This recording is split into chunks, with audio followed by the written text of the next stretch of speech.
Let's bring in the political panel, former New York State Senator and Democratic strategist David Carlucci and America First Policy Institute Chief Communications Officer Mark Lauder. I want to play this soundbite from the Justice Samuel Alito, Mark, and get your take on it, because it sounds to me like what he's saying is, it's about time we actually follow the law. Watch.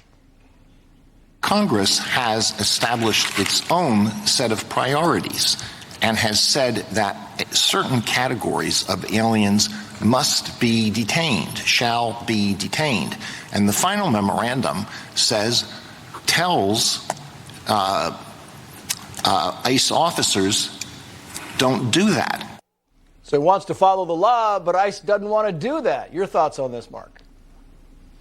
Yeah, I mean, that's the fundamental crux of this case is Congress makes the laws, not the executive branch. They execute the laws.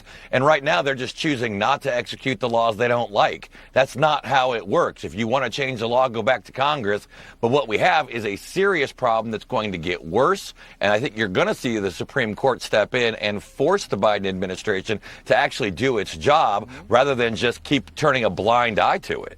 Yeah, and it's not just Republicans who are fed up with this, David, because, you look at this letter. This was written by Senators Mark Kelly, Kirsten Sinema, Tester in Montana, Hassan from New Hampshire, to Mayorkas, saying, quoting here, record annual encounters have led to untenable situations in Arizona. Shelters have been forced well beyond capacity this month. El Paso has seen over 700 migrants released directly onto city streets due to overcrowding. This is not safe and creates a dangerous situation for migrants and communities. I mean, it kind of feels like everybody's had enough, David. Your thoughts?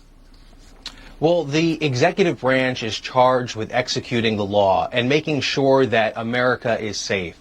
And by having this process play out in the Supreme Court and overturning the White House's decision to go after our most dangerous illegal immigrants, that's a step in the wrong direction.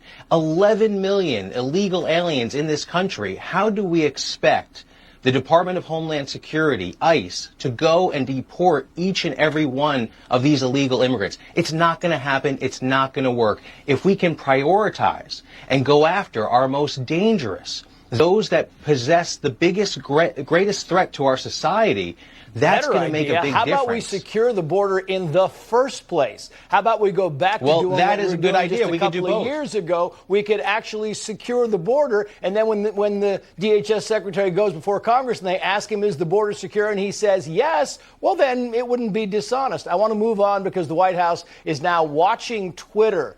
Mark Lauder. They're watching Twitter. They weren't watching Twitter 2.5 months ago, but they're watching it now because of misinformation, which, of course, is information that the Democrats don't like. Your thoughts? Yeah, there is nothing more un-American than the White House monitoring, a private media company, but also a private media company that's supporting free speech. I mean, this is something that would be straight out of Putin's Russia or communist China. I don't need President Biden or the White House's permission to exercise my free speech rights. And if Elon Musk wants to restore free speech and the marketplace, that's what his job is. This is just censorship through a third party. Yeah, David, Jonathan Turley writes this on FoxNews.com, quoting here, the problem is that censorship only works if it is complete. If there are alternative sources for information, free speech is like water. It finds a way out. That's why Democratic members pressured cable carriers to drop Fox News, the most popular cable news network on television. And now suddenly they want to go after Twitter, because if they don't have Twitter, I mean, they still have Facebook, right, and Instagram and the others. But boy, if you don't have Twitter, some of this information might sneak out. Well, I wouldn't say they're going after Twitter. This was in response to a direct question about what's going on here and what's the White House doing. And the response was they're monitoring the situation. And I think that's the right response, because the problem here is that, yes, we need to defend our First Amendment right vigorously. But at the same time, we have to defend people's right to safety. And when we see violence being deliberated over the Internet, whether it's on Twitter or any social media platform, we have to be careful. And we have to do what we can to protect our First Amendment right, and at the same time, make sure we dial down the rhetoric and stop the hate wherever we can. We're going to talk a little bit more about this later on. David, Mark, thank you both. Appreciate it. Thank you. Great to be here. Thanks.